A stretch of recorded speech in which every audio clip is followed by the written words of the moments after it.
Olá, pessoal! 14º episódio do nosso podcast aqui da Ethos. E esse convidado, olha, eu tenho muito orgulho de tê-lo aqui comigo. Gabriel, seja muito bem-vindo. Vou deixar ele se apresentar, mas Gabriel tem uma história muito legal de carreira e trabalhou comigo também. A gente teve um pedaço de jornada juntos, mas acho que a gente caminha junto ainda, né, Gabi? Porra, demais. O prazer é meu estar aqui. Não só estar falando com você, mas a pessoa que me contratou, né? Me levou pro G4 Ó, que orgulho! quase cravados 3 anos atrás. Então, porra, um prazer estar aqui. Que agradeço. E contribuir aí com você. Bom, se apresenta, conta um pouquinho aí, faz um overview da sua história. Legal. Porque apesar de muito jovem, tem quilômetros rodados, literalmente. Acabou de chegar de uma maratona, então muitos quilômetros rodados. Conta um pouquinho da sua história, Gabi. Tô sequelado um pouquinho da maratona, mas resumidamente passei um bom tempo da minha carreira. Comecei em gente, RH. Então, fiquei 3 anos em RH e passei por várias áreas depois, operações, dados, growth, até chegar no G4 em 2021. 21. Contratado pela Nath. Por mim! E aí lá, criei o time de Ops junto com o João. A ideia foi criar um time do zero, nada. Era operações, foi para Ops, virou Business Ops. Então a gente acabou criando a consultoria interna do G4 do zero na época. Até hoje, agora tô na área de operações e aquisição do G4 Club.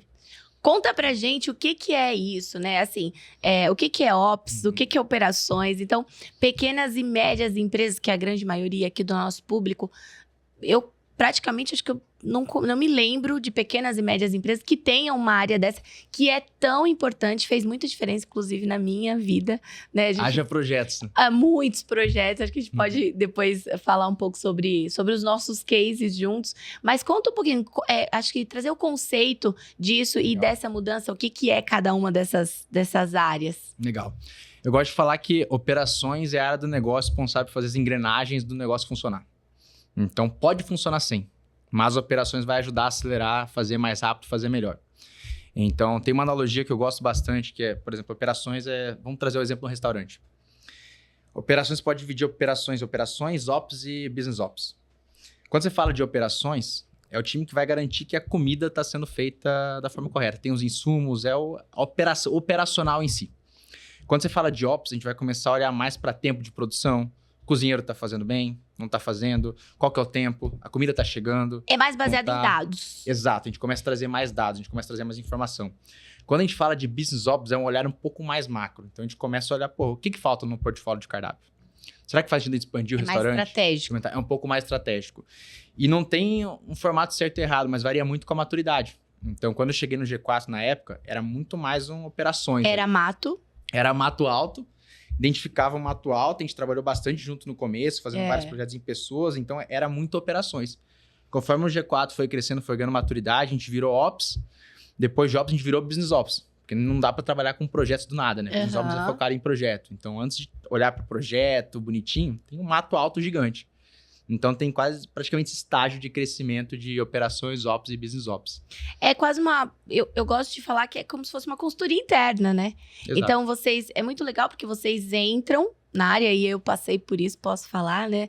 Dentro da área que eu era responsável, que era pessoas, a gente rodava, mas a gente rodava sem muita estrutura de processo. Na verdade, a gente não tinha essa construção, porque começou comigo, né? Essa história. Então, eu fui passando para a equipe, a gente foi crescendo muito rápido, então a gente não tinha um desenho de processo. E aí, era muito, muito mais difícil passar para o próximo, porque a gente não tinha, o histórico estava na minha cabeça, não tinha a documentação disso, a gente não tinha pensado estrategicamente em um processo, as coisas foram muito orgânicas, né? Exato. Então, acho que um case legal nosso é do próprio recrutamento e seleção, que vocês chegaram, entenderam como que a gente fazia, isso é muito legal, né? Não sei se é a metodologia de vocês ou se isso é muito seu, né? Que acho que é um pouco do seu perfil, de primeiro ouvir, entender, pensar no cenário e devolver isso. Então, vocês vieram para nossa área, literalmente, né? Entenderam como que a gente fazia, pensaram sobre isso, criaram os processos baseados, não desrespeitando aquilo que a gente fazia, mas pensando em otimizar o que nós fazíamos, como é que a gente pode fazer isso melhor, mais rápido, com mais qualidade. Apresentavam isso pra gente ter poder de decisão, dizer, não, faz sentido ou não faz sentido, para aí começar a implantar, e melhor do que implantar, vocês também acompanhavam o resultado dessa implantação, né? É mais ou menos isso. É mais ou menos isso. O que a gente faz é, a gente entende quais são os processos chaves para fazer o negócio, para fazer a empresa funcionar. E desses processos chaves, o que está rodando pior, que deveria estar melhor. E a gente vai e aproxima. Então, por exemplo, quando a gente chegou no G4, era uma época em que a gente focava muito em produto e vendas. Que era um momento de início ali da empresa, até 100 pessoas, foca muito nisso. A gente passou a se limiar, validou o produto, né? Validou o PMF que a gente fala, e a gente começa a ter outros problemas. A gente começa a ter problemas no financeiro, problemas no recrutamento e seleção, que a gente começa a ver o que RH é muito mais do que recrutamento, não é só DP, tem que ter uma estrutura maior. Então, a primeira missão foi, beleza, como que a gente cria um RH 4.0, cria um RH mais robusto.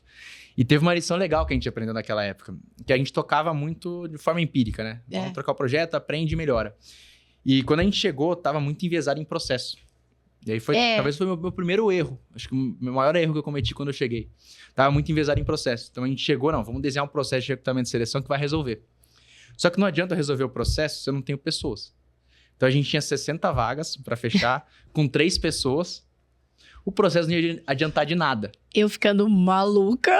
Exatamente. E foi naquela época que a gente começou a estruturar um framework de projetos de analisar cada área no ponto de vista de pessoas, processo e tecnologia. Então, esse é um problema de pessoas, é um problema de processo, é um problema de tecnologia. Não adianta resolver um problema de processo se eu não tenho pessoas. Não adianta resolver um problema de tecnologia se eu não tenho processo. Então, a gente construiu todo o processo de recrutamento e seleção, a gente validou, implementou, não funcionou. Foi. O que a gente fez? Não, vamos contratar pessoas para a área de pessoas. E aí, eles me ajudaram a contratar. Né? Vocês literalmente operacionalizaram dentro da área. Né? O nosso projeto foi ajudar em contratação. Então, é uma coisa simples, era feijão com arroz que a gente tinha feito. E deu para ver a evolução certinho, porque a gente ajudou a fechar as vagas, depois a gente criou o processo de recrutamento e seleção. Inclusive 4.0. Para o RH, vocês ajudaram, né? Estruturar qual era o perfil que a gente precisava. Eu lembro que quando eu saí, nós éramos em 8 pessoas, então já tinha um time muito mais robusto. Quando você chegou, tinha quantas pessoas no RH? 3? Tinham 3, se não me engano. 3 pessoas. E tanto que quando deu esse né? Deu problema, era meio óbvio. A gente falou assim, cara, como que a gente tá olhando para processos e esquecendo de pessoas? E foi legal porque depois a gente melhorou os processos, né? A gente construiu junto o processo de recrutamento e seleção. E recentemente, ano passado, a gente começou a construir o nosso próprio ATS. Então, que legal! Foi exatamente a curva de pessoas, processo de tecnologia, do mesmo problema, né? Do mesmo processo-chave. Então, recrutamento e seleção, dependendo do negócio que você tá, dependendo da maturidade do negócio, você pode ter diferentes abordagens. Então, a gente conseguiu passar no G4 por essas três fases. Até porque se a gente quisesse criar um ATS em 2021, esquece, não ia funcionar. Não ia resolver o problema. E porque não tinha nós, como empresa, de modo geral, a gente não tinha maturidade para isso ainda, né? Exato. Era literalmente primeiro progresso, depois a ordem. Exatamente. Você resumiu muito bem. E a gente sempre falava, né? Pô, a gente tem que criar uma ATS, só que não era o momento. Tinha problemas muito maiores pra gente resolver. Chegou um momento que foi o momento. Agora, Gabi, pensando nessas pequenas empresas, poxa, eu não tenho uma estrutura, vamos supor, a Etos, né? Nós somos em 9 pessoas. Já somos em 9 pessoas. Uma empresa relativamente nova. É nova, né? Tem 1 ano e meio. 1 ano e meio. 1 ano e meio, uma empresa de 9 pessoas. Então, uma empresa pequena. Uma empresa que ainda não tem tanto histórico. Como é que a gente resolve esse problema se a gente não tem como ter uma estrutura de ops? A gente consegue terceirizar isso, a gente cria um projeto de ops interno e usa o próprio time. Qual que é a solução? Legal. Eu não concordo muito em terceirizar operações, porque operações é para olhar para todo o negócio e atacar o que é core. E não tem como você terceirizar o que é core. Sempre ataca o que é core? Sempre ataca o que é core. Tá. É Pareto toda hora. Então sempre vai ter problema. O ponto é qual que é o problema mais relevante para resolver agora. Então, por exemplo, a gente tem 3 macro estágios de empresas, né? Então, primeiro você cria o produto, que é a V1, que você está validando o PMF, MVP, foco 100% em venda. Depois você vai para V2. O que você faz? Você conserta o produto. Você tem já clientes, você começa a consertar o produto, ajustar, você começa a focar em marketing, é um MVP. Aquisição. É um MVP melhorado. Você começa já a consertar, você foca em aquisição, porque na tua rede ali você já não consegue vender mais e começa a olhar um pouco mais para lucratividade. E aí você vai para o estágio 3, que aí já começa a consertar o negócio, né? Então, primeiro você cria o produto, você conserta o produto e você melhora o negócio. Para uma empresa que está começando, que está em estágio, está bem no limiar ali, quase chegando a 10 pessoas, geralmente a quebra ali é 10, né? Que aí você começa a ter mais de 10, já começa a ter outros tipos de problemas. Eu recomendo sempre olhar para trazer uma pessoa de operações. que é essa pessoa que vai ser o teu braço direito para olhar para todo o negócio, que vai olhar para a jornada inteira do negócio, para todos os produtos, vai entender quais são os principais gargalos, onde estão os principais desafios, quais são os processos chaves. Então, geralmente, quando o negócio está nesse estágio inicial, a gente não olha muito como a gente está fazendo. A gente sabe o que a gente tem que fazer e vai. Só vai, cara. O foco é vender, vambora, tem que entregar. A gente fez promessa, depois o PDCA, né? Promete, depois corre atrás. É isso, então você não para por olhar muito negócio. Então, essa pessoa de operações, no começo, não precisa ser uma pessoa mega robusta. É um perfil mais generalista, talvez um especialista ou um coordenador, não precisa ser tão sênior, mas que vai te ajudar a olhar para todo o negócio e vai ser o teu braço para resolver enquanto você está tocando outras frentes. Então, você vai falar assim, poxa, meu desafio agora, cara, de vender bastante. Vendeu bastante, vai ter provavelmente problema de entrega de produto. Então, esse cara de operações vai ajudar na entrega do produto. Pô, agora não, a gente está com uma baixa de vendas. Então, essa pessoa vai olhar para aquisição e vendas. Então, é um perfil mais generalista. Tanto quando a gente começou a área no G4, quem a gente contratava era um perfil mais generalista. Era. Porque era todo tipo de problema. Então, a gente não conseguia nichar. Hoje... Essa era uma pergunta que eu ia te fazer. Legal. Muda muito o perfil de Ops, né? Não é um profissional de mercado. Por exemplo, uma pessoa, Exato. sei lá, de recrutamento e seleção. Pô, recrutamento e seleção, eu sei que tem hard e soft skill mais ou menos desenhado. Ops não, né? Não. Muda completamente, depende do negócio e da maturidade do negócio. Exato. E também do perfil da pessoa. Porque se eu tô com um desafio grande hoje em marketing e vendas, eu posso trazer uma pessoa para operações que já passou um bom tempo em marketing e vendas, com um know-how já específico nisso. Pessoa mais generalista, mas que teve uma experiência aqui. Agora, se o problema é mais financeiro, talvez eu tenha que olhar para um Ops que já teve uma passagem no financeiro, que já resolveu problemas financeiros. Então, é uma pessoa generalista, mas que tem ainda que passou por algumas coisas. Às vezes pode ser uma expertise em mercado. Então, eu quero um Ops que já passou pelo mercado de educação, porque eu quero nichar lá, quero aprofundar lá. Então, não tem um certo e errado, mas no começo é uma pessoa mais generalista que preferencialmente já trabalhou com a dor que você está passando no momento. Isso é outro problema. Porque se a empresa não tem nem maturidade para entender o que é uma área de Ops, como que ela desenha essa cadeira? Porque, olha, eu vou te falar que assim, a gente atendeu mais de 60 clientes nesse 1 ano e meio. Então... Pô, bastante cliente, hein? Bastante. A gente navegou por muitos mares, né? Legal. Então, você imagina que assim, cada um você sabe, é um universo. E se eu falar, vou te falar que 95% dos meus clientes, se eu falar que ele precisa de uma... Eu acho que todo mundo precisa. Se eu falar que eles... você precisa de uma área de Ops, o cara nem sabe o que é isso, né? É uma área relativamente nova, né? Ou a estrutura dela é nova. Porque se eu tenho uma empresa muito grande, né? A gente pensou, eu não sei como que é hoje, mas a gente na época a gente pensava, quando a gente trabalhava junto, eu queria ter uma pessoa de Ops dentro da minha área. Eu não queria ter uma área de Ops que me atendesse eventualmente, mas eu queria ter um Ops dentro da minha área.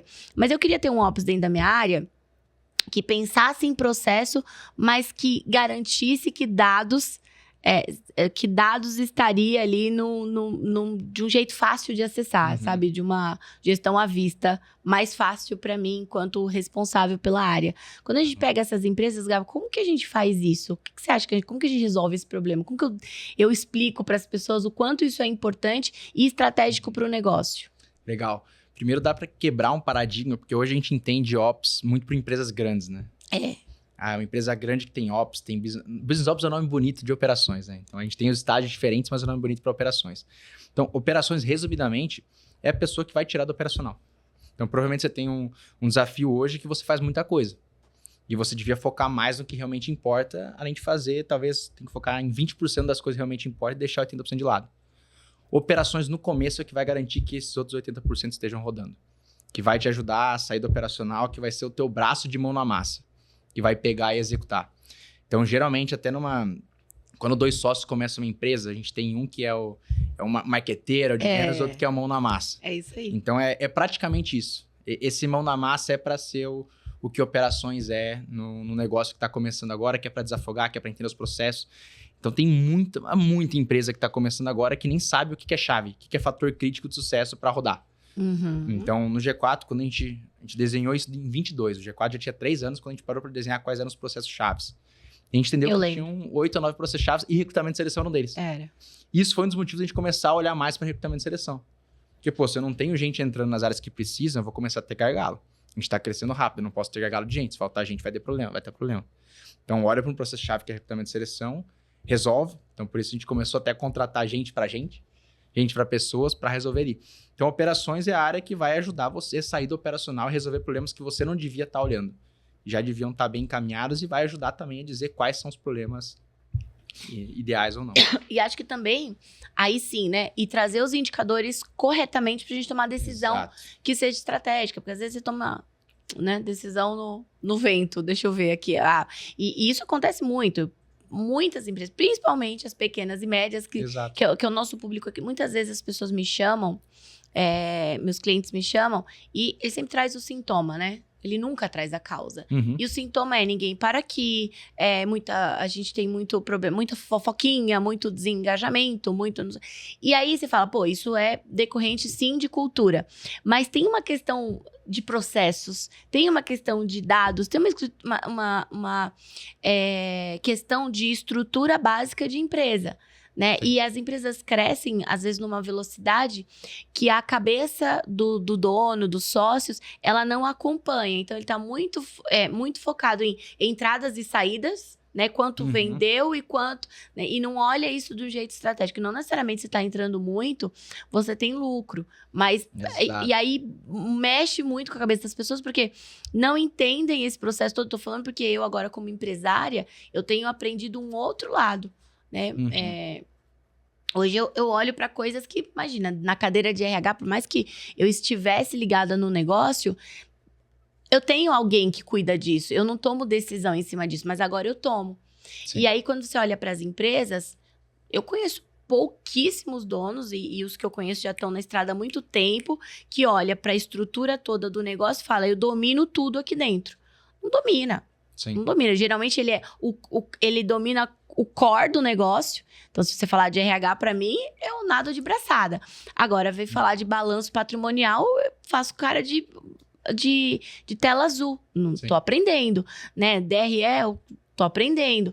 Mas esse é o grande problema que eu sinto nas empresas. E aí, uma coisa vai impactando na outra, né? Exato. Que aí eu tomo decisão errada, eu crio um risco que não precisa, as pessoas sentem isso, eu desengajo o time, e aí vira essa bola de neve, né? Exato. E é uma transição muito difícil, porque no começo, ali até 10 funcionários, mais ou menos 1 milhão de faturamento anual, você controla tudo. Você coloca a mão em tudo, você sabe o que está acontecendo, e o foco é venda. Então não tem muita métrica, você olha a venda. Quando você passou desse limiar, 10 a 50, ali, de 1 a 10, 1 a 15 milhões de faturamento, já começa a ter outros problemas. Porque você não tem que olhar só para a receita, você começa a fazer você tem que fazer o teu produto performar bem. Não adianta eu vender muito se eu tenho uma margem muito pequena. Se eu tenho um custo do produto muito grande. Então não adianta você participar de todas as entregas do teu produto, porque senão a tua margem vai ser pequena. Se for colocar isso no custo, vai ser gigante. Então, essa transição de focar 100% em vendas para começar a focar em lucratividade, para consertar o produto, para vender melhor, para começar a olhar para canal de aquisição, você começa a expandir o escopo. Então, você olhava para cá, agora você olha para cá. Na terceira versão, ainda no terceiro estágio, você vai olhar para mais coisa ainda. Então, são transições que são difíceis de acompanhar. E no começo é um indicador só. E a virada de chave está quando você entende que cada problema é consequência de um processo. Eu estou com um problema de turnover, beleza. Qual que é o processo para o turnover acontecer? Talvez começou lá em recrutamento e seleção. A gente recrutou errado. A gente não deu tempo, quis contratar rápido, a pessoa entrou e saiu rápido. Então, entender esse processo por trás é o papel de operações. Então, eu gosto de falar que para tudo a gente tem que ter uma cabeça de operações. Tudo. Cabeça de operações é entender tudo como processo. Eu tenho uma entrada, eu tenho um processo no meio e vai transformar um resultado. Então, geralmente, os resultados são os problemas. Então, estou com um problema de caixa. Beleza, qual que é o processo atrás? Qual que é o input? Então, talvez eu estou vendendo mal. É o trabalho contrário, né? A gente faz a projeção futura. Então, não, mas se eu volto, eu entendo, né? Exato. A gente não consegue resolver o problema aqui olhando só para o resultado. A gente tem que olhar para trás. Então, operações vai fazer exatamente isso. Vai olhar qual que é o processo por trás. Foi o que aconteceu em recrutamento e seleção. Foi. Quando a gente parou para olhar o processo por trás, eu não tinha os inputs de pessoas, eu não tinha pessoas suficientes para fazer o processo. Faltava então, faltava mão. Não adianta eu melhorar o processo se eu não tenho os inputs aqui. Eu saí de 20 para mais de 300 pessoas em 2 anos, né? Então, muda muita coisa. A área de RH muda completamente para 20, 300 pessoas. É uma área completamente diferente, com recursos diferentes. Antes você tinha 3 pessoas que faziam um pouco de tudo. E um pouco de tudo é recrutamento e seleção. Porque o papel da RH é esse no começo. Quando tem o RH no começo, né? E geralmente o RH é um DP. Exatamente. Muitas. E você vai crescendo, vai mudando. Você começa a olhar um pouco mais para engajamento interno. Você começa a olhar para a comunicação interna. Começa a virar um problema. Porque não é mais não é todo mundo numa sala que sabe de tudo. Você começa a ter all-hands, você começa a ter reuniões um pouco maiores, começa a ter rituais. Até o momento você vai olhar para a marca empregadora, ter people analytics, enfim. Mas muda muito, assim, né? A estrutura de RH é completamente diferente conforme a empresa vai crescendo. Você lembra? Eu não sei se você lembra, mas eu falava assim pra você, quando a gente fazia as nossas reuniões, eu falava, como que eu consegui viver até hoje sem você? Lembra? Eu lembro. Eu sempre falava isso. Falava, meu Deus, como que minha vida... que eu tava tão né, dentro do meu caos que quando eu parei e fiz o meu Zoom, aí eu falei... Nossa, né? Saí, né, dali daquele campo de ação. Incêndio. E eu olhei e falei, caramba, né? Mas assim, fiz e até a gente não muito, fez nada né? A gente não fez mágica. Não. Basicamente, o que a gente fez foi tirar do operacional e falar assim, Nath, vamos olhar pro todo. Foi. Vamos entender os processos. Mas foi uma clareza muito grande pra gente, né? Na minha área foi... Nossa, foi um divisor de águas, assim. Sim. Realmente foi um case, né? Ô, Gabi, e como é que Ops ajuda a gente a trabalhar cultura? Legal. Cultura nada mais é do que um problema conforme o negócio vai crescendo. Então, mais uma vez, voltando ao exemplo, você tem 10 pessoas, é fácil você manter a cultura. Você manter a cultura, tá no dia a dia, todo mundo tá vivendo junto, tá trocando junto, não tem muita fofoca paralela, todo mundo fala na mesma sala. O negócio vai para 50, 100 pessoas, 150, você começa a ter subtimes. Então, você precisa pensar, olhando para processo. A cultura é quase o resultado. Você precisa pensar em processos para fortalecer a cultura. Aí você começa a colocar rituais, reconhecimento de cultura, os exemplos lá de cultura que a gente fazia, rituais, como All Hands, vamos reforçar alguém durante o All Hands. O Oscar de Elite, mural de elogios. Mural de elogios. Então, você começa a pensar, beleza, é um problema porque cresceu muito. Então, como eu consigo criar processos, criar ferramentas, criar rituais para colocar a cultura reforçar no isso meio. O tempo todo. Eu falo que você deve ter visto eu falando isso, né? Que cultura é igual tomar banho. Tem que fazer todo dia. Exato. E as empresas pecam exatamente nisso, né? Faz uma reunião, faz o dia da cultura. Valor na parede. Valor na parede. Nunca mais fala sobre isso. E aí, o que eu sempre falo. Você toma banho todo dia? Tá, se eu ficar uma semana sem tomar banho, eu fico fedida. Mesmo que eu tomei a vida toda. Cultura não é acumulativo. Exato. Né? Banho não é acumulativo. Então, cultura é igual banho. Você tem que fazer todo dia. E não dá pra tomar banho sozinho. Ficar sentado no sofá esperando que o banho vai chegar. Pois é, precisa ter ação. Tem que agir. E é ritual mesmo, né? Exato. Literalmente nos limpa das impurezas. Porque senão fica muito... fica muito... Quando não é intencional, a cultura não é tratada de um jeito intencional, ela começa a fazer as pessoas levantarem no tom errado. Exato. E aí vai indo, quando você vê, virou um problemão. Então, cultura precisa ser intencional, né? E intencional, quando eu falo intencional, é ligado no negócio. Quem a gente quer ser, como que a gente quer ser, aonde a gente quer. Como que a gente toma decisão? Mais do que isso, né? Então, no fim do dia eu falo que cultura é o jeito que a gente porque é muito simples falar sobre isso. E hoje eu percebo que todo mundo fala de cultura o tempo todo. Isso é muito bom, porque entende-se quanto é importante. Começa a virar um pouco mais intencional, começa a ver importância. Mas poucas pessoas têm case real de cultura. Exato. O que você fez, de onde você saiu, para onde você chegou. Então, falar de cultura é uma coisa. Agora, viver aquilo, e a gente aprende muito mais com os nossos erros do que pelo menos eu aprendi muito mais com os erros do que com os acertos, né? O tapinha lá, parabéns e tal.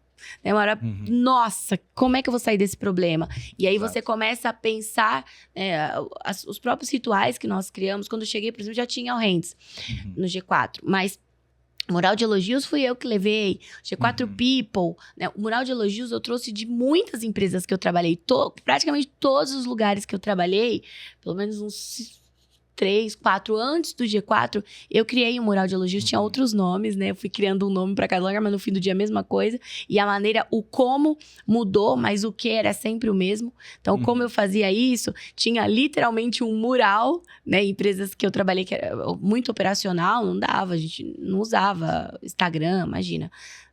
1900 antigamente, né? Então era um mural mesmo que a gente ia lá e colocava. E as pessoas sempre ficavam muito... acho que muito felizes com a recompensa de, poxa, estão olhando o meu comportamento. E sempre atrelado isso à cultura. Exatamente. Então, mural de elogios, G4 People. G4 People surgiu numa conversa que eu tava com uma pessoa da minha equipe e a gente começou a falar de marca empregadora. Como que a gente faz para... Foi uma estratégia de contratação na época. Como é que a gente faz para poder mostrar como é legal trabalhar aqui? Porque... Isso tinha um desafio grande, né? Porque o Instagram do G4 era focado 100% em venda. Era. Então não tinha como usar nosso principal canhão para a marca empregadora. E esse é um ponto legal, porque todo mundo, eu pelo menos, essa é a minha opinião, né? Não sei se é de todo mundo, mas todo mundo que é de fora do G4 entende a cultura do G4 como o final do mês, todo mundo lá, que é um traço muito forte da cultura, mas não é essa, para mim, esse não é o total da cultura. Sim. A cultura do G4 é muito mais do que isso, ou pelo menos na minha época era muito mais do que isso. Falava, não, essa é uma manifestação de um traço forte da nossa cultura. Mas a cultura do G4 não se resume a isso. Não se resume a isso. Mas é tão forte o jeito que você mostra que as pessoas falam, eu quero essa cultura. Mas o que tem por trás disso? Essa é a fatia. Mas qual que é o lado inteiro da pizza, né? E olha que engraçado. Era a única coisa da cultura que a gente vendia no Instagram do G4 que tinha um alcance muito grande. Muito grande. Porque isso vende. Eu mostrar o time de vendas trabalhando até meia-noite. Gera lead, gera venda. Então era o traço que a gente mais mostrava. E o que você falou, né? Você falou um negócio legal, porque a gente tende a deixar a cultura como se fosse um negócio complexo, né? Não, porque a cultura é um bicho de 7 cabeças, você tem que construir a cultura. Mas cultura é um negócio simples, igual você falou, é o que a gente é. E a cultura começa a virar banal quando o que a gente fala, o que a gente é diferente do que a gente realmente é. É o walk the talk. Exato, quando a gente perde o walk the talk. Então tem um gap aqui. E a gente começa a perder a cultura. Então tem um ponto importante também de adaptar essa cultura conforme a empresa vai crescendo. Então, por exemplo, um negócio pequeno, a gente começa aqui com 10 pessoas. A gente tem uma mania de fazer um almoço, um churrasco toda quarta com o time. No começo dá 100%, é ótimo. Chegou a 100 pessoas, chegou a 50 pessoas, não tem como fazer isso. Então você tem que ir reformulando Você tem que trabalhar de um jeito consciente. Exato. Trazer a consciência sobre isso para as pessoas, porque senão acaba o almoço e você não fala nada, e você não explica, e você não substitui isso por alguma outra coisa, o que as pessoas falam? Ela perde engajamento. Aqui ninguém é valorizado, é só mais um número. Aí começa aquilo que é padrão, né? Então, por que a gente tá assim? Mas olha, agora a gente tem isso. Comunicação é um negócio louco, né? Não, comunicação é chave para manter a cultura. Então, à medida que a gente muda o que a gente tem que mudar o que a gente fala que a gente é. Tem que andar junto, senão vai perder a cultura, e perdendo a cultura... Você começa a impactar em resultado, porque você não tem pessoas muito alinhadas, começa a ter diferentes subculturas. Você contrata errado, porque você não tem noção, porque a pessoa pode ter soft e hard muito bom pra cadeira, mas se ela não tem fit cultural, quantas vezes a gente discutiu isso? Vai fechar a vaga rápido, traz pra dentro, depois a gente vê. E é um negócio que perde um dinheiro absurdo sem as pessoas perceberem. Tá indo no ralo e ninguém tá vendo, né? Sem considerar até o dinheiro, tem o gasto de contratação, né? Que você gastou o tempo investido, trouxe a pessoa, aprendizado, ela sai 3 meses depois. Você não tem o gasto de tempo, mas tem o gasto que é você trazer uma pessoa não alinhada à cultura, que vai minando a cultura. Exato. Você traz uma coisa.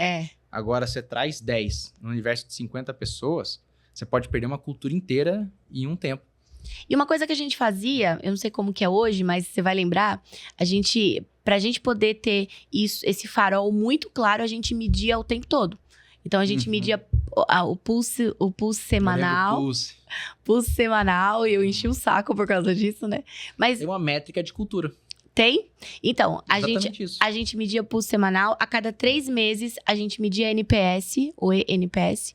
E aí, passava 3 meses, então... A gente media o NPS, aí passava mais 3 meses, a gente fazia uma pesquisa de clima e cultura. E esse foi um negócio legal, porque a gente começou a perceber muitas coisas. Antes de você entrar, eu acho que talvez a minha primeira pesquisa de clima e cultura, ou a segunda, não me lembro exatamente. Mas foi um pouquinho, acho que antes de você entrar. Um dos resultados que nós tivemos é que o nosso time não percebia o impacto que nós tínhamos na vida dos nossos alunos. Olha que loucura. E aí a gente percebeu que era uma falha da nossa comunicação. Porque uma parte da empresa percebia isso, recebia o feedback, mas a outra parte não tinha acesso a esses feedbacks. Que era o back-office. Não recebia esses feedbacks. E a gente criou uma solução muito simples. A gente criou um canal no Slack pra gente postar o que a gente recebia de feedback do time. E funciona até hoje. Funciona? Funciona até hoje. Todo feedback grande que a gente recebe, legal que a gente recebe, mandam lá. Porque aquilo era o resultado do trabalho de todo mundo. Não era apenas o resultado do trabalho de quem vendeu ou de quem entregou. Era de todo mundo. Inclusive da pessoa que nem tem contato com o aluno. Do 100% back-office, né? Isso. Então, acho que esse trabalho de medir o tempo todo, de ouvir o tempo todo, ajudou muito a gente a também trazer coisas internas que tinham a ver com o ponto B que a gente queria na nossa empresa. Esse exemplo é perfeito, você processualizou cultura. Você entendeu cultura como resultado final. Então, quais são as alavancas, os processos chaves que mexem a cultura? E para cada processo chave, você tem que ter um indicador. Então, você entendeu pelo indicador que isso estava ruim. Então, vamos melhorar esse processo chave, como que a gente melhora. Então, exatamente o processo contrário, né? Você olhou para trás e falou assim, beleza, quais são as alavancas que mexem em cultura? E atuam em cima disso. Então, tudo dá para processualizar. Tudo. Por isso eu gosto tanto de processo.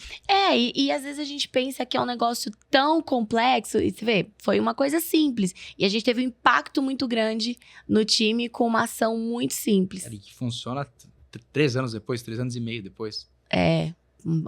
Acho que mais até. Então, bom, exemplo excepcional. O que a gente faz, por exemplo, e eu fiz quando eu entrei lá, é medir frequência de comportamento.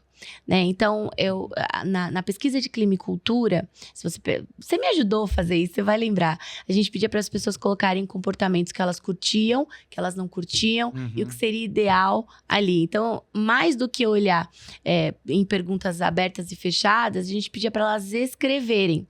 E aí a gente clusterizava, lembra que você me ajudou a fazer isso? Um dashboard. A gente clusterizava isso, e aí a gente entendia qual era a percepção do time sobre alguns aspectos, porque às vezes a gente fica com uma visão muito míope, né? E aí você toma a decisão... E vivendo a partir de conversa de corredor, né? Então você toma a decisão errada. Opinião em indicador. Foi exatamente o que você fez. E aí você me ajudou muito, né? Porque eu fazia isso de um jeito super manual, tá vendo? A área de... Mas a gente ajudou só no como. Já tinha noção do quê? Que era o clássico, a gente tá com um problema aqui, que é o output, então, beleza, como que a gente consegue resolver esse problema? Vamos levantar dados. Não adianta a gente fazer baseado em achismo.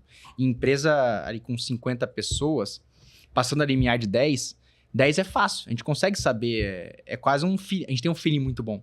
Com 50, não. Às vezes a gente escuta 5, 10% da empresa, acha que é a opinião de todo mundo, e não é. Então você precisa começar a ter dados. Passou ali de 30, 40%, você tem que trabalhar com dados... O tempo todo. Então, pesquisas semanais, o pulso é uma coisa simples, mas você consegue medir.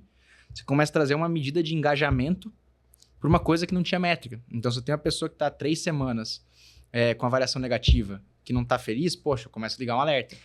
E é um indicador legal para liderança, porque eu, enquanto RH, eu podia ir naquele líder e falar, o que está acontecendo com a pessoa? Pô, ele não sabe. Exatamente. Tem alguma coisa aqui com essa liderança, né? E aí, isso, de novo, é o sintoma, não é a causa. É uma pessoa que está muito descolada, é um gestor que não está próximo. Eu não sei se você lembra, mas a gente media, eu pegava no pé, assim, enchia o saco mesmo, até com relação a quanto tempo você está fazendo one-on-one. Sim. Quando você não faz one-on-one? Chata, né? Esse é o problema clássico.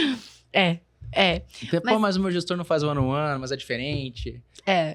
Uma vez por mês, uma vez a cada 3 meses. E aí você pergunta pra ele o que ele fala? Tá fazendo Tô fazendo. Não, tô fazendo. Aquele one-on-one que você vira pro lado e começa a falar, né? Na mesa mesmo. Isso. Aí, você tá bem? Bom dia, tudo bem? Foi o one-on-one. É isso. Ô, Gabi, até falando de pessoas que acho que é um universo que você domina muito bem, né? E o one-on-one, que é um clássico pra gente, nas empresas não fazem também, né? As pessoas confundem o one-on-one com feedback. As pessoas fazem one-on-one só quando tem problema. Elas não fazem isso de forma recorrente. Como é que você... primeiro, qual o conceito disso pra você? Qual uma boa estrutura de one-on-one? Porque eu sei que você faz isso muito bem. E aí, o segundo momento é o feedback. Qual que é a diferença entre eles? A estrutura também do feedback. Assim, se pudesse fazer um resumo. Legal. Porque você faz isso muito bem. Legal. Eu gosto de entender o one-on-one como uma forma de você ir sentindo como é que tá o time. Então, se deixar só quando dá problema, vai dar problema. Se você acompanhar semanalmente, entendendo como que a pessoa tá, ir na PF, na PJ, você começa a construir uma confiança. E eu diria que o principal indicador para você ter com o teu time é confiança. Eu também concordo. Você perde a confiança, acabou. Você pode tentar fazer o que você quiser, você perdeu o time e é muito difícil reconstruir. Eu passei por uma situação dessa no começo do ano passado e eu tive que desligar quase metade do time. Perdi a confiança, acabou. E cagada minha, falhas minhas, de deixar rituais de lado, deixar acompanhamento de pé de lado, de deixar feedbacks negativos de lado e falta de one-on-one. Então, o one-on-one é quase uma ferramenta semanal que vai te dizer se você está no caminho ou não. E eu gosto de seguir um formato muito simples. Então, tem vários frameworks, playbooks de one-on-one, mas eu sempre deixo a pauta com o liderado. Então, trago os pontos e eu faço sempre 2 perguntas. Cara, o que tá bom, o que tá ruim? E dependendo, vem a terceira, como que eu posso te ajudar nisso? Então, estrutura simples, mostra que eu tô me importando, mostra que eu tô próximo, que eu tô perto, que eu quero saber o que tá acontecendo, que eu quero saber o problema antes de acontecer. Você consegue fazer um ajuste de rota no tempo certo. Exato. Acho que esse é o principal ponto. Quando você tem um alinhamento no curto prazo, ele parece pouco. Passa 3 semanas, ele cresceu muito. Aí você tem um gap gigante. Então, o one-on-one, ele deixa esse gap sempre muito curto. Então, por exemplo, tem dias, tem os projetos mais intensos que talvez tem que ter um one-on-one semanal, um one-on-one diário. Então, uma entrega de semana, é um lançamento. Tem que ter uma reunião diária ali. Você tá bem? Como é que tá? É uma situação de pressão muito grande, você tem que estar mais próximo. Tem. Mas, geralmente, um one-on-one semanal, dependendo da área, dependendo da senioridade, um one-on-one quinzenal já resolve. Mas tem que ter. Tem muita coisa que você vai construir confiança, você vai começar a pegar muita coisa que você não pegaria em outros rituais que não vão ser falados em weeklies, em plannings, em all-hands, no dia a dia. E a confiança que é construída no one-on-one, para mim, é a principal vantagem. É porque você tem uma proximidade maior. Eu lembro que quando a gente fazia o one-on-one, eu e o Lucas, eu já sabia a primeira pergunta dele. E eu adorava a primeira pergunta dele. Ele sempre me perguntava como meu filho tava. E aí, a gente... Era assim, a primeira pergunta dele era muito oficial. Eu já sabia a pergunta.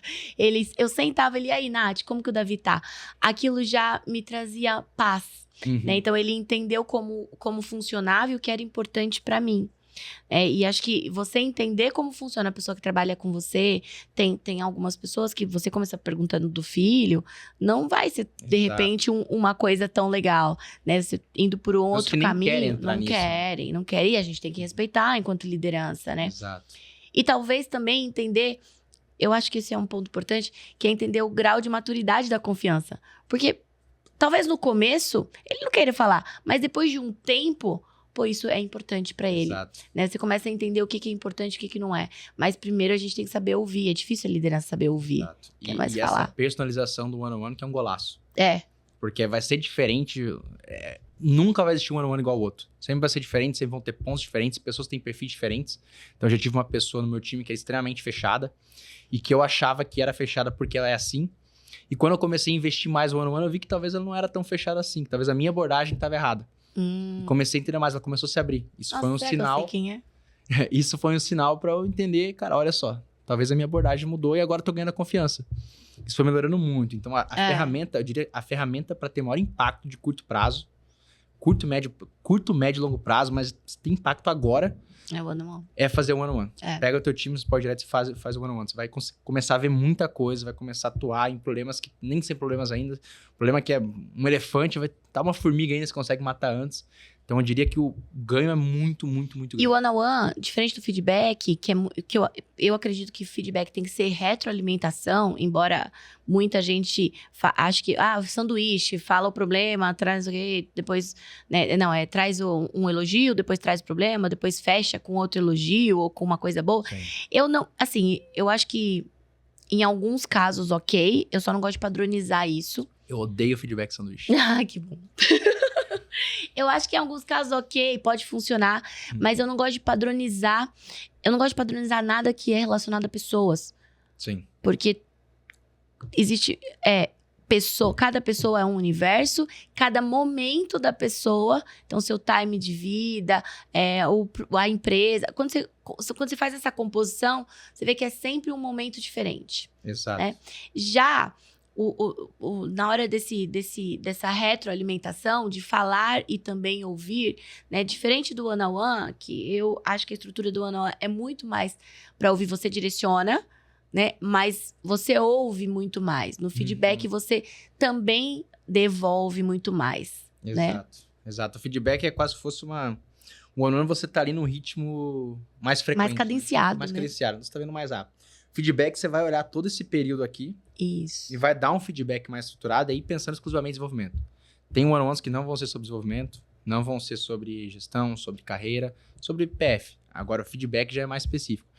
E eu odeio feedback. Eu tenho um estilo de gestão que é bem objetivo, né? Eu sou bem prático, às vezes até um pouco demais. Eu gosto de deixar a mensagem clara. O feedback sanduíche, na minha visão, não passa a mensagem clara. Se eu tenho uma pessoa que precisa melhorar em certo ponto, eu venho com feedback sanduíche, a mensagem final é que ela tá indo bem. É o pãozinho do sanduíche. Então, talvez, dependendo se é uma pessoa mais júnior, a mensagem não fica clara. Não. Então, eu gosto dessas mensagens mais claras possíveis. Essa parte é legal, porque quando o correto, veja, o correto é quando você termina esse feedback, você ouvir de novo a pessoa. O que você entendeu a partir daqui? Cara, isso é muito, muito legal. É uma coisa simples, mas que muda depois o jogo. Você começa a fazer, você começa a perceber que você tem um problema de comunicação. Que talvez o que você fala não tá tão claro. E aí a pessoa fala, beleza, ela entendeu. Você fala, como você vai fazer isso? Travou. Exato. Então, o que você entendeu?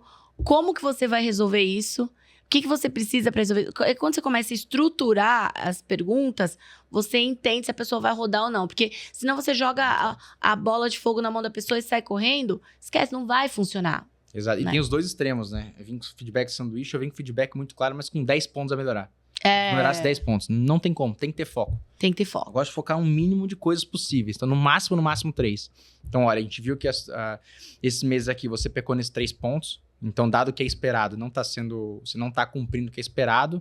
Então, para você dar a volta por cima aqui, você precisa focar nesses 3 pontos. XYZ. E aí a gente volta pro processo. Para melhorar esse ponto aqui, o que você vai fazer? É isso. Quais são os processos que você tem que fazer para melhorar isso aqui? Quais são os indicadores que a gente vai acompanhar? Então, por exemplo, um feedback para o time de vendas é um pouco mais fácil. Porque provavelmente eu vou conseguir ver o resultado em vendas. Agora, um feedback, uma pessoa de uma área de CS... Mais ou menos. Porque nós já desligamos pessoas com resultado... Na minha época ainda, na nossa época, juntos, acho que você lembra, nós desligamos. O Jonathan é muito, muito firme nisso, né? Pode ter um bom resultado, se tem um comportamento ruim, a gente vai desligar. Tem situações de comportamentos que não tem opção. Também já passei uma pessoa impressionante no time, pessoa genial, resolvia problemas muito melhor que eu, mas comportamento afetava todo o time. Então, a decisão mais difícil era desligar. E essa é difícil, né? Exato. E comportamento é difícil. Assim, acho que uma lição até que você batia muito era, cara, a gente vai... Tem coisas que não mudam. A gente pode até tentar. Mas chega um momento ali, um estágio de maturidade da pessoa, às vezes senioridade, que não adianta mudar. E a gente compra uma briga que não vale a pena. Não vai. A gente acha, não, mas confia, vai. E esse vai, geralmente é pra postergar um problema que a gente não quer ter agora. É isso aí. Não vamos desligar agora, vamos deixar rodar, porque senão vai ter outro problema pra mim. E vai piorar. Sempre vai piorar. Então, quanto antes tomar alguma ação, melhor. Então, não quero justificar uma falha de recrutamento e deixar a pessoa mais tempo e demorar para desligar. Existe falha do recrutamento, falha do onboarding enquanto área de people, que não acompanha, falha de onboarding enquanto gestor, que fala, lê esse playbook aqui e vai embora. E uma coisa que eu não sei se vocês fazem ainda, mas que eu lembro que nós fazemos, que era muito legal, inclusive veio como sugestão de vocês, é que o onboarding, e eu levo isso pra vida, que o onboarding não é só o dia que a pessoa chega. Tem um período de onboarding. Qual é o período de onboarding? O que ele vai entregar na primeira, na segunda, na terceira, no primeiro mês? O que você espera dessa pessoa no terceiro mês? Né? E a gente não faz isso nas empresas. Então, hoje, eu aprendi isso muito genuinamente, assim. Porque eu realmente acredito que a gente precisa ter o jogo muito combinado. O que eu espero de você na primeira, na segunda, na terceira, no primeiro mês? O que eu espero de você daqui 6 meses? Porque se eu não tenho clareza... o que eu quero da pessoa, por exemplo, eu sempre pergunto, falo, vendedor vende? Vendedor vende. Então, posso contratar qualquer vendedor? Não. Então beleza, então mudou o jogo. Então, que tipo de vendedor que você quer? Qual que é a sua estrutura? O que ele tem que fazer aqui? Ele vai só vender? Não, ele não vai só vender. Ele tem um monte de outras coisas. Vender é o final, mas e o meio? Exato. Né? Então, é muito por esse caminho. E a gente começou a fazer esses processos. Inclusive, uma coisa que acho que a gente fazia muito bem, todo mundo que passa aqui fala isso, é os nossos desligamentos. A gente fazia desligamento muito bem, né? Eu não sei como você fazia isso, porque boa parte dos que eu fiz não foram tão bons quanto o que eu via acontecendo. A pessoa saia feliz da sala. Não sei como. Todo mundo que passa aqui fala isso. Mas a gente fazia um processo muito casado, né? A gente fazia o ultimato, lembra? Não sei se vocês fazem ainda. A gente faz ainda. E é engraçado que muita empresa vê isso como ruim, né? Mas é porque não tem coragem, tá? Não tem coragem de falar a verdade. Não tem coragem de falar pra pessoa. E volta o feedback sanduíche. Não deixa a mensagem clara, a pessoa acha que tá bem, não melhora, e o desligamento é uma surpresa. Não, aí fala assim, mas aí eu vou falar, e se ele entender que vai ser desligado, aí vai ser pior. Porque aí ele vai começar a falar mal aqui dentro. Eu falo, então você já tem o problema. Ele continua falando mal, ele só vai falar mais mal. Exato. Mas ele já tá falando mal, você já tem o problema, então resolve, né? Mas não resolve. Aí deixa lá o gatinho gordo engordando cada vez mais e tomando uma proporção desnecessária. E aí inflamando o restante e remando contra. Porque a gente faz um puta esforço de uma coisa legal, né? As empresas fazem muito isso. Eu preciso uma hora pegar todos os meus dados, porque agora tem muitos dados para poder falar, mas a maioria eu vou te garantir que as pessoas, elas fazem o seguinte, elas vão postergando, e depois elas pegam esse problema, e esse problema ele vai impactando várias outras coisas, né? Vários outros... E aí, de novo, é o sintoma e não a causa. E aí, ela transfere isso para o outro, né? Principalmente a liderança transfere isso para a equipe. É porque... Aí, quando você olha a equipe, o que a equipe está pensando, o que a equipe está sentindo... Primeira coisa que a gente faz nas empresas, eu falo que é a foto, é o diagnóstico. A gente bate a foto para entender a percepção do time.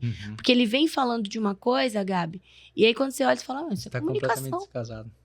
É comunicação, né?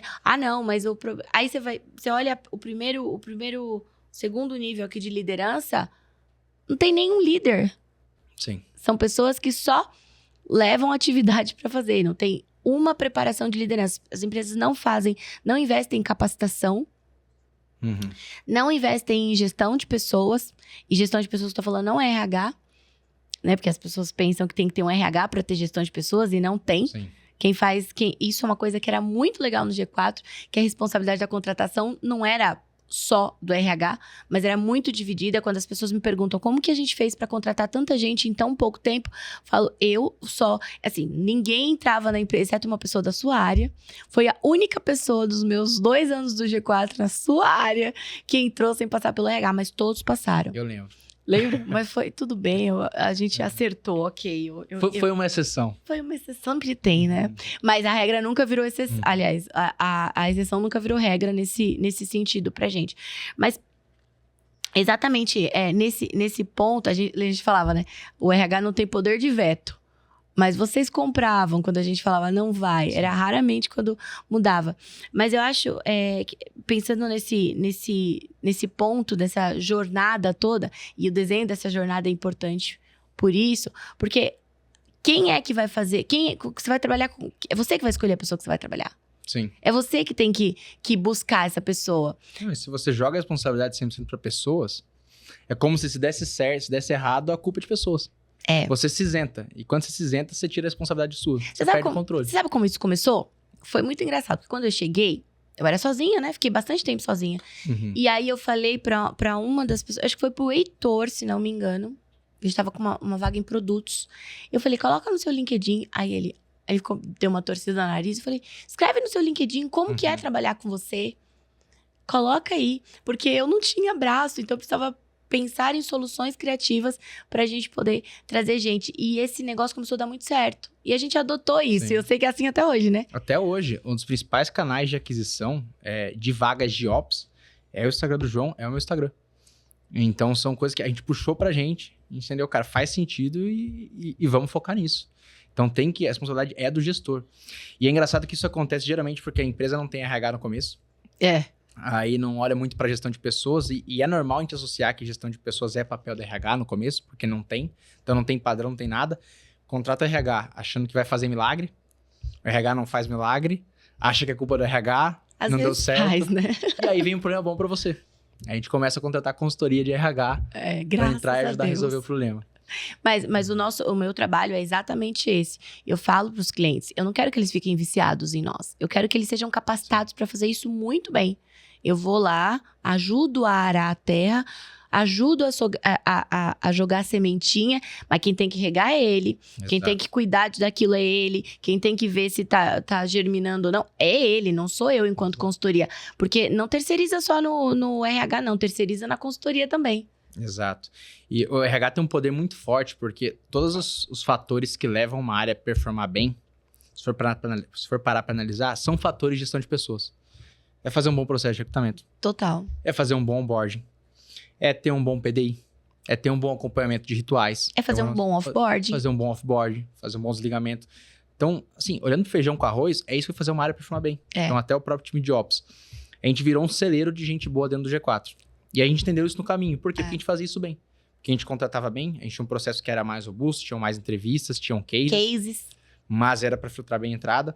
O nosso onboarding, exatamente o que você falou, a gente colocou no Notion, numa página, um onboarding de até um mês. O que é esperado no primeiro dia, na primeira semana, na segunda semana, literalmente um Kanban, com várias tarefas aí que envolviam, às vezes, falar com uma pessoa, puxar uma reunião, ver um curso online, ver um curso presencial, mas que envolvia diferentes atividades, deixando muito claro o que é esperado e o que precisava aprender. Então, até o primeiro mês, precisa saber X. Então, não se preocupe em entregar agora, que geralmente uma pessoa que entra, até pessoas um pouco pleno, sênior, já tem uma ânsia de entrega. Só que se eu acelerar o onboarding, não, chega jogando, já vai lá...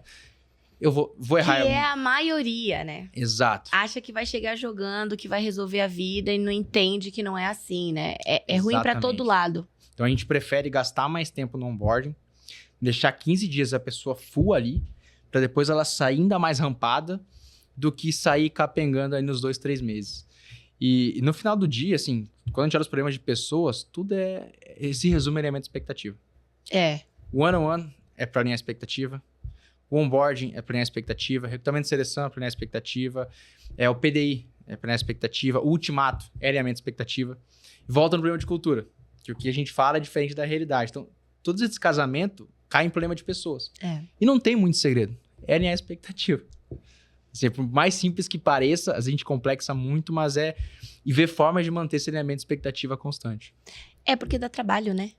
E as pessoas, envolve tempo, energia. Pessoas querem coisas, ainda mais no momento que a gente tá vivendo, né, de tanta ansiedade, as pessoas pensam que fez assim, tá resolvido. E não é. É a tal da constância, né? Não precisa ser o pote cheio todo dia, mas ele tem que ter todo dia, tem que ter elemento lá dentro, Exato. né? E a gente tende a achar que isso não é relevante.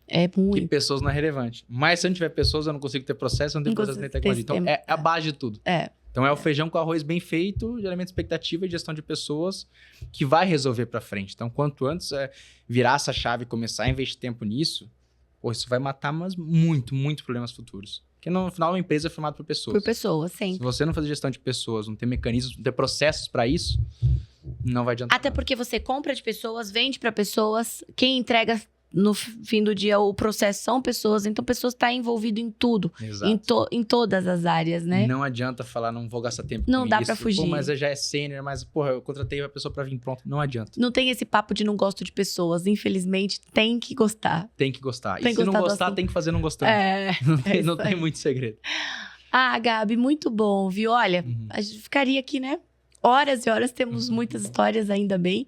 Sou muito grata por isso. Boas histórias. Sou muito grata por isso. De novo, vou reforçar o que eu falei, que eu tenho muito orgulho de ter passado um período com você, trabalhado com você, criado histórias com você e participado da sua história também. Você também foi protagonista da missão. Se não fosse por você, eu não ia ter entrado no G4, né? A gente provavelmente não ia estar aqui hoje. Que acerto, não? Olha só.